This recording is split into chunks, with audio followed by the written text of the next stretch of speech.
So I actually can't find the quote where he says that Westeros was based on North America. I actually think that Westeros and Game of Thrones and A Song of Ice and Fire, just in general, it's all based on the War of the Roses, like the Lannisters or the Lancasters and the Starks or the Yorks, that kind of thing.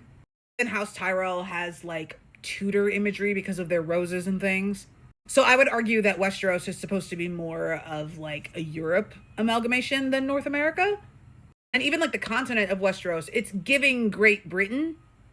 It's thankfully not a one-to-one of Great Britain, like the way that Prythian is a lot closer to the Great Britain map, right down to the fact that you have the island of Hybern that's named after Ireland. Oh my God, why do people do that? But I think even if you follow the notion that George R. R. Martin was basing Westeros on North America, look at a map of North America versus a map of Westeros. They're not the same. Like, this is like Westeros is its own unique thing. It's not like the wall is just Canada. And this is what I'm talking about when you talk about like map inspiration and things like that. Like, the way that you make your map matters, and the way that you construct the world building within that map matters. There's cultural bleed over in North America. There's cultural bleed over in Westeros, down to the state level, down to the local level, right to like specific provinces.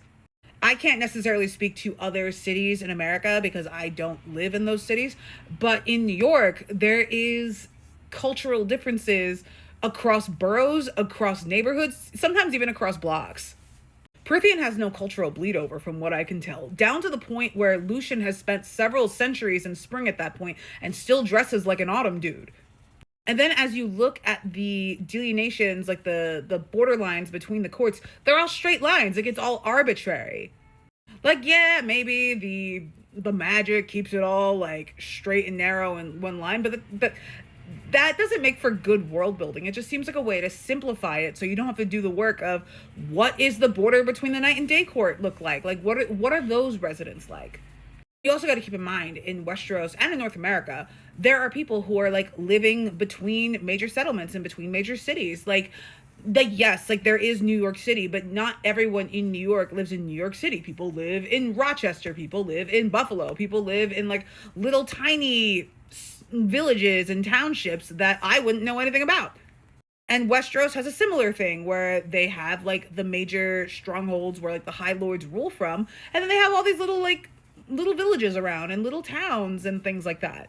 Prythian doesn't do that. The Spring Court is actually particularly egregious with this, because I think the only places we go to in ACOTAR 1, besides Amarantha's lair and all of that, it is Tamlin's Manor, the place where they have Calumni, and that one village. And that's it. Look how big the Spring Court is.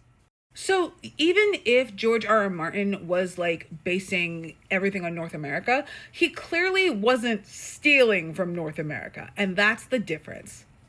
There are other issues with George R. R. Martin's writing, but I don't think it's his world building.